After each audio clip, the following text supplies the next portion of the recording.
Opa, fala aí, aqui é o Bruno Bertolini e nós estamos de volta com os vídeos no YouTube. Os nossos conteúdos vão voltar aqui com mais frequência. A gente estava aí 6 meses já, né? Fazia desde o último vídeo, mas a ideia é que a gente faça agora com mais frequência, sempre trazendo conteúdo relevante para o seu dia a dia como desenvolvedor web. Então, o vídeo de hoje a gente vai falar um pouquinho sobre projetos open source. Como é que você pode criar o seu projeto open source? O que deveria ter nesse projeto? Como é que você deixa esse projeto visível para o mundo?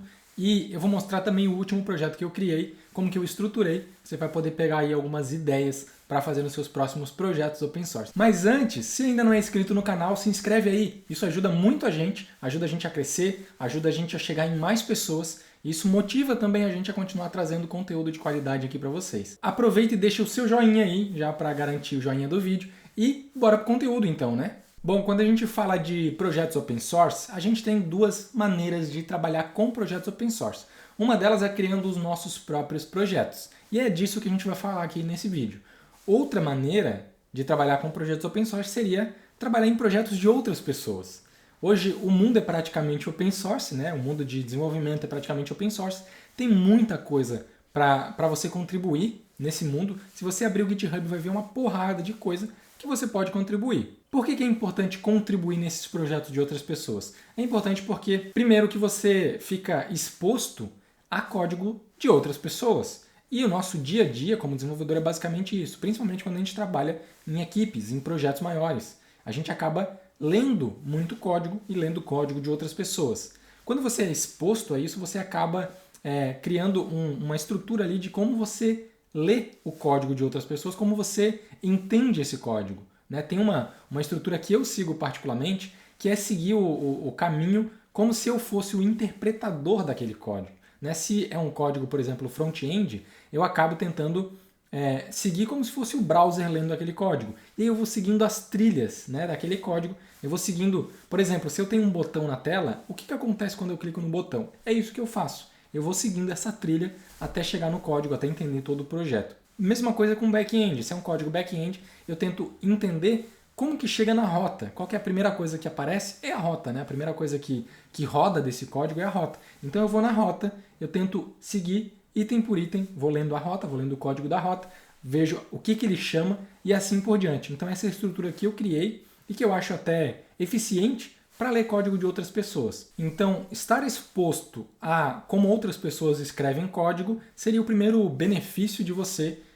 trabalhar com código open source, principalmente código dos outros. Né? O segundo benefício que eu acredito, quando você trabalha em projetos que não são seus, projetos open source, você também é exposto ao padrão daquele time. Geralmente, o código open source ele tem um padrão, ele segue um guideline ali, né, algumas regras, e você tem que se adaptar a essas regras para que o seu código seja aceito nesse repositório. Então, essa adaptação também é importante porque você acaba tendo que abrir mão das suas ideias em favor das ideias daquele time, daquele grupo. Tá? Isso é importante porque não existe o certo. Existem as coisas que funcionam em determinado contexto e as coisas que não funcionam naquele determinado contexto. Então, quando você é exposto a um contexto diferente, você tem que seguir aquele padrão, que é o que já segue, que é o que o projeto já segue e que, em teoria, já funciona, já dá certo para aquele time. Então, a gente tem que se adaptar a esse time e isso é muito importante, a gente aprender a se adaptar. Acredito que as pessoas que conseguem se adaptar são as pessoas que vão mais longe nas suas carreiras e nas suas vidas profissionais. O terceiro benefício muito interessante, principalmente para quem está mais no início da carreira, para quem é mais júnior, para quem não tem tanta experiência, é justamente ter alguém avaliando o seu código. Quando você trabalha num projeto open source, você vai abrir lá uma pull request. Né? Você vai fazer o código, vai resolver um problema, vai criar uma funcionalidade nova e vai abrir uma pull request para aquele projeto. Geralmente, as pull requests são aceitas se aquele código ele for adequado para aquele projeto. Então, se ele seguir os guidelines, se ele tiver uma estrutura X, né? E a galera tende a dar feedbacks, né? Muda isso aqui, né? Ou faz dessa forma que seria mais interessante. Então, esses feedbacks também são importantes para você ver como outros desenvolvedores pensam e, muito provavelmente, para você melhorar o seu código também. Né? Geralmente, projetos open source que tem nome, que são utilizados realmente no mundo, eles têm pessoas boas, bons desenvolvedores por trás. Então é importante você fazer isso para ganhar esses feedbacks e melhorar também a sua rotina aí de dia a dia, de como criar alterações, como contribuir em projetos. Isso não só em projetos open source, mas a gente faz isso também no nosso dia a dia, dentro dos nossos trabalhos, né, das nossas empresas que a gente desenvolve. Esse processo é o mesmo tanto para projetos open source quanto para projetos que são privados. Então é importante que você se exponha a esse tipo de dinâmica para melhorar os seus processos também e o seu código consequentemente. Bom, esses são alguns dos pontos positivos que eu levantei aqui que eu acredito que trazem benefício para quem está trabalhando em projetos open source, né, em projetos de outras pessoas. Obviamente tem outros benefícios também, mas eu não quero me alongar muito nesse ponto porque a gente vai falar um pouco agora de projetos que você mesmo desenvolve. Então, os benefícios desses projetos e como você pode, de fato, criar projetos que sejam interessantes para também outras pessoas utilizarem e contribuírem. Quando a gente fala de projetos open source que a gente cria, geralmente um projeto ele nasce da necessidade própria, ele não nasce do nada. Ah, tive uma ideia aqui, vou fazer um projeto. Não, geralmente ele nasce de uma necessidade, assim como qualquer produto, não só open source, mas também privado, né? O Uber, por exemplo, nasceu de uma necessidade, né? Às vezes a necessidade do fundador, às vezes a necessidade que ele percebeu no mercado, tá? E a mesma coisa com projetos open source, às vezes na necessidade própria e às vezes a necessidade que a gente percebe no mercado. Agora, projetos que a gente cria, projetos open source que a gente mesmo cria, tem alguns benefícios também, no meu ponto de vista. Um deles é você conseguir se comunicar melhor. Quando você faz um projeto open source, você tem que mostrar para as pessoas, né, para quem vai ler aquele projeto, para quem vai consumir aquele projeto, como ele funciona em primeiro lugar. Né? Se eu quiser utilizar o seu projeto, como é que eu faço para utilizá-lo? Esse é o primeiro ponto. Né? Então, a comunicação tem que ser bem clara. Você tem que trabalhar a sua comunicação para que essas pessoas que vão utilizar consigam entender de forma fácil o seu projeto. Só que a comunicação não é só nesse ponto também. Tem pessoas que vão querer contribuir com o seu projeto. E aí você precisa se comunicar e explicar como que a pessoa pode, de fato, ajudar nesse projeto. O que ela tem que fazer, quais regras ela tem que seguir. Então você vai ter que criar um conjunto de regras. Não necessariamente tem que criar, mas é legal criar, né? Um conjunto de regras para essa contribuição. E, principalmente, você vai dar feedbacks para quem contribuir no seu projeto. Então a pessoa vai lá abrir uma PR e, nesse caso, você está do outro lado, você está avaliando essa PR.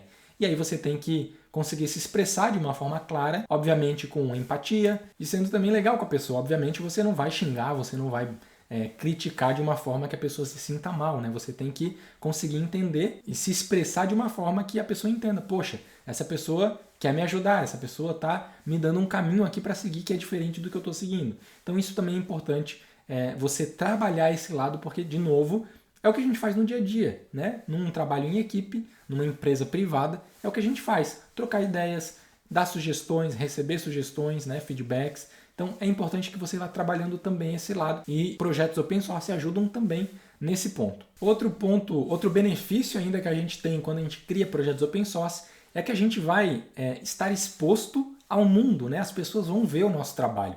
As pessoas vão perceber o quanto a gente pode ser criativo, o quanto a gente consegue se comunicar, inclusive, né? Como eu acabei de falar, e também vão ver o nosso código, vão poder avaliar o trabalho que a gente faz.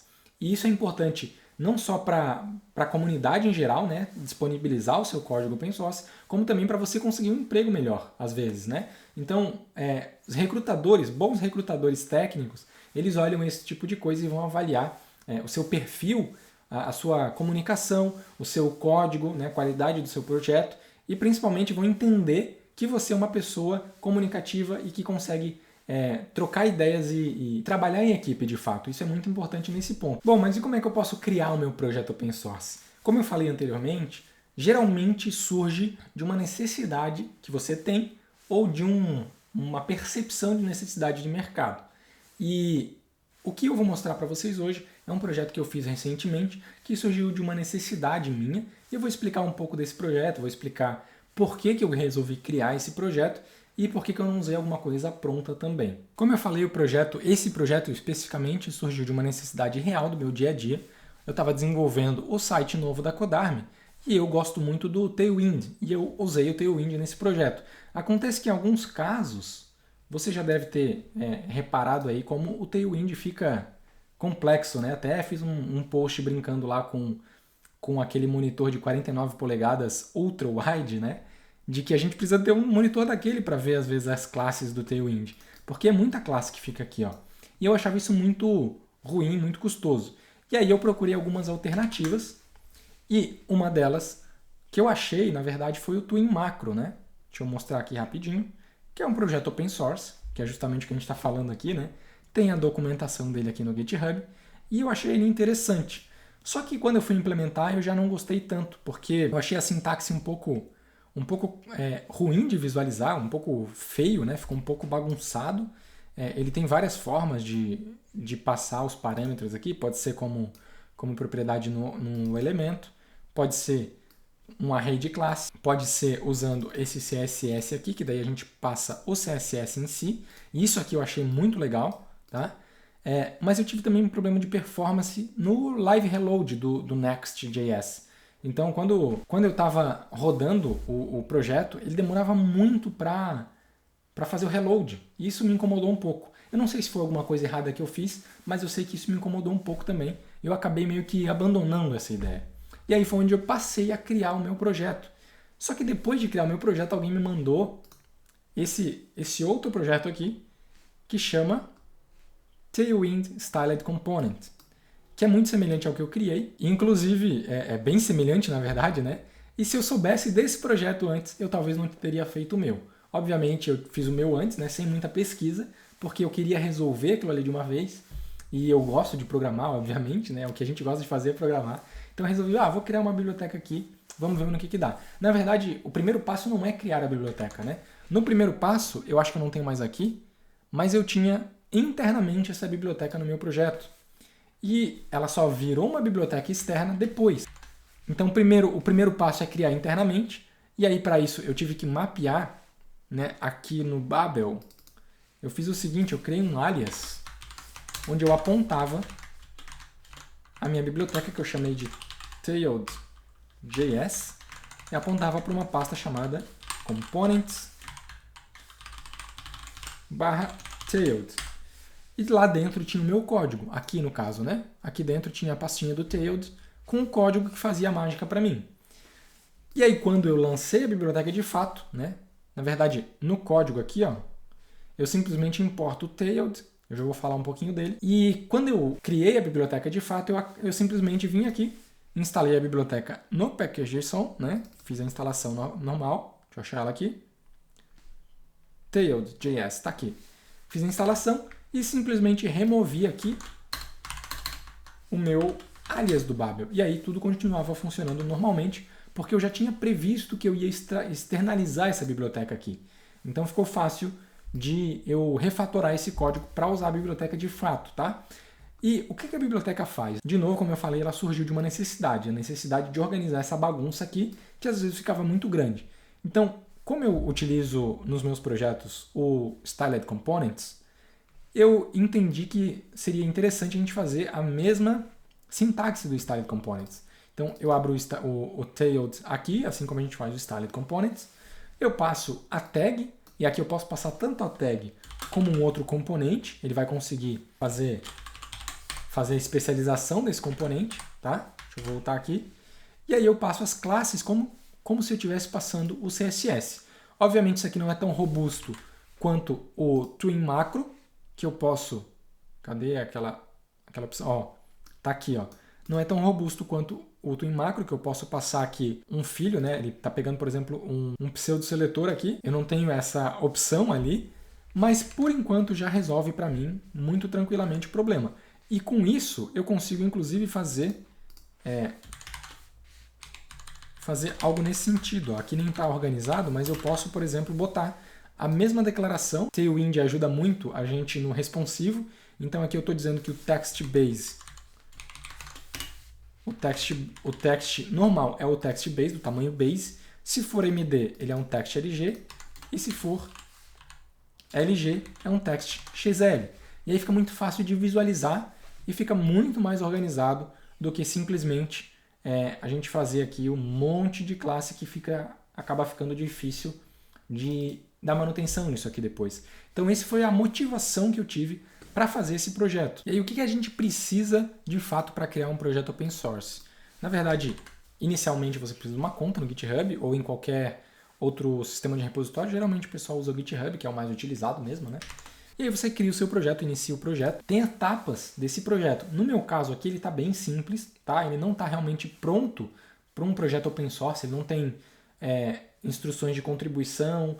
Então o que eu tenho aqui é o básico do básico. Eu simplesmente peguei a minha biblioteca, externalizei, criei um projeto especial para ela e criei algumas coisinhas ali para facilitar o uso. Nesse caso, desse projeto, eu resolvi usar TypeScript.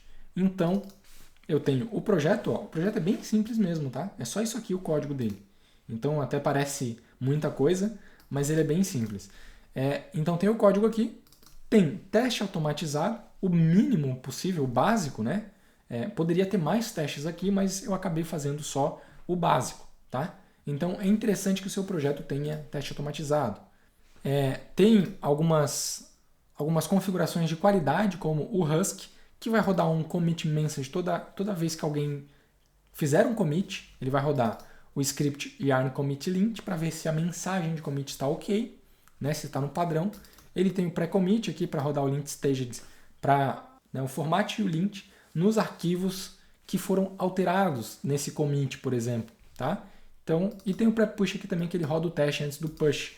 Então, algumas coisas aqui para ajudar no desenvolvimento, para não deixar o pessoal simplesmente mandar lá para o repositório um monte de besteira. Então tem que passar por essas etapas. Tá? Aqui no package.json eu tenho alguns scripts, né? Alguns deles são esses ali que eu falei, do fix, do format. A gente tem aqui o release, então eu uso semantic release para fazer os releases automatizados. Então eu não preciso ficar fazendo release na mão. Tem também as keywords. Então quando a gente bota o projeto lá no npm packages tailed. Então aqui aparece keywords, né? Aparece não, na verdade a gente consegue pesquisar. Opa, não é esse cara não. tailed.js. A gente consegue pesquisar aqui por keywords, né? Por tags, e aí o nosso projeto vai aparecer. Então essas keywords são importantes para o nosso projeto aparecer. Inclusive aparece aqui embaixo, eu nem sabia também. Então aparece aqui as keywords do meu projeto, tá? Então é para torná-lo pesquisável. Também os files, os arquivos que eu quero disponibilizar quando alguém fizer download, não vai todos os arquivos, não vai o source. Vai simplesmente o dist, o package.json e o readme, tá? Os outros arquivos não vão na instalação desse pacote, quando alguém instalar. Aí tem, deixa eu ver mais o que é aqui. Tem o autor, obviamente, né? Se tiver mais de um autor, pode botar um array aqui. Tem a licença. Aqui eu também estou meio desleixado quanto a isso, mas o ideal é que tenha um arquivo. Deixa eu pegar aqui um projeto open source para a gente ver. Ó, licença. Tem aqui. Então aqui tem a licença desse projeto, tá? Por enquanto eu botei só no package.json. O ideal é que tenha um arquivo. Tem um repositório e tem o main, que é o dist, né? Onde está o arquivo principal. A versão, inclusive aqui está errado. Deveria ser a versão 1.0, tá? E o nome do pacote. É por esse nome aqui que a gente vai disponibilizar ele lá no package, no npm JS, para o pessoal fazer o download. Então esse nome aqui é o nome que está aqui em cima. Tá? Então esses seriam alguns pontos para deixar o seu projeto um pouco mais estruturado quando você fala de open source. Obviamente tem que ter um README. Então aqui eu tenho um README explicando como usar o projeto, né? O que é, qual que é a motivação que eu tive para fazer esse projeto, como que usa sem o React e um pouquinho mais de poder aqui para usar juntamente com outra biblioteca que inclusive eu criei também, chamada StyledBy, né, para fazer gerenciamento de propriedades de forma mais simplificada aqui. E também o nosso GitHub Workflow. Então a gente tem aqui 2 workflows. Para quem não sabe, o GitHub Workflow é, na verdade, o GitHub Actions aqui. Então, toda vez que eu faço um commit, eu posso fazer alguma ação em cima do meu código. Então, eu tenho configurado aqui duas actions, né? Uma de teste. Então, toda vez que tem um commit, uma pull request, ele vai rodar esse job aqui. Então isso aqui nada mais é do que um Continuous Integration, é um CI. Aqui tem a estratégia, então eu estou usando o Node 16 e o Node 12, então ele roda nas duas versões do Node, esse mesmo código, e o que ele roda é simplesmente um yarn e um yarn test. Então ele faz a instalação dos pacotes e depois ele roda o yarn test que está aqui no meu package.json. Cadê o yarn test? Está aqui, ó. E o yarn test vai rodar um yarn jest, né? E o yarn jest vai rodar os testes automatizados. Então, isso é importante quando a gente fala de projeto open source, que o nosso teste rode em todo pull request. Então, quando alguém fizer uma pull request, deixa eu ver se eu tenho alguma pronta aqui. Eu fiz uma de teste aqui, ó. Quando alguém fizer um pull request, o meu teste automatizado vai rodar na minha action e ele vai dizer aqui, ó. Opa, não é esse aqui. Aqui eu acho que não rodou ainda. Mas ele diz aqui embaixo o status.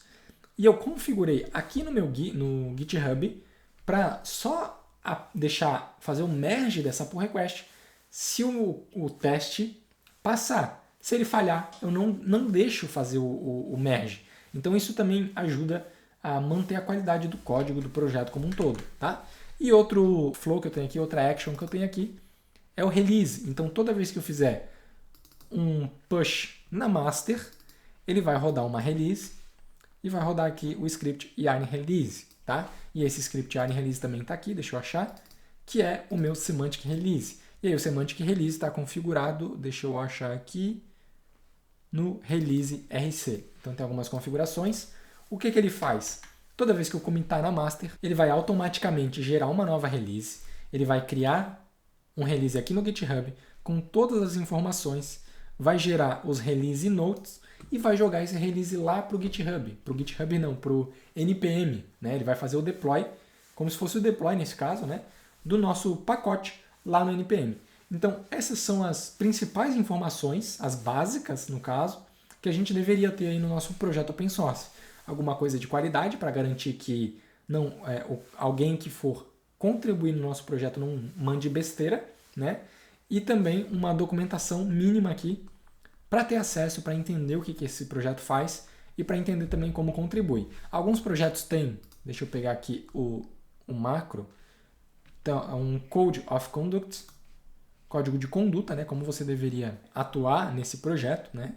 Responsabilidades. Então, é importante também essas informações porque ajudam a eliminar as distrações. Então, o cara que já tem toda essa informação no projeto, quando alguém for contribuir, já vai contribuir da forma correta.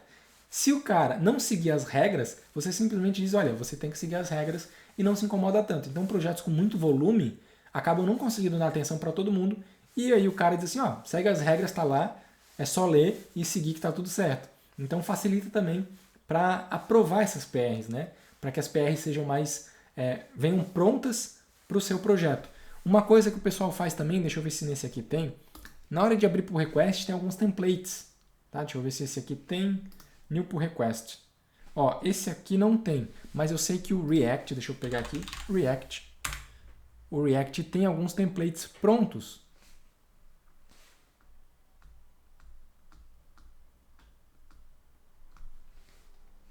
Vou botar aqui, eu procurei no repositório do cara, é facebook/React.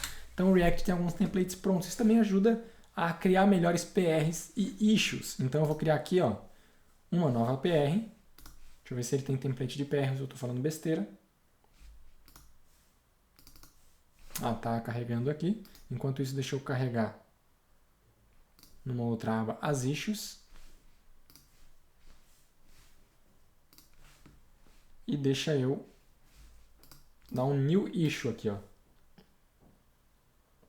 ó. Então a issue já tem alguns templates, Bug Report, DevTools, React 18. Então tem algumas issues, alguns templates de issues prontas e você pode fazer isso tanto para issues quanto para pull requests. Eu acho que tem que passar dessa etapa aqui antes de fazer o pull request e aparecer os templates.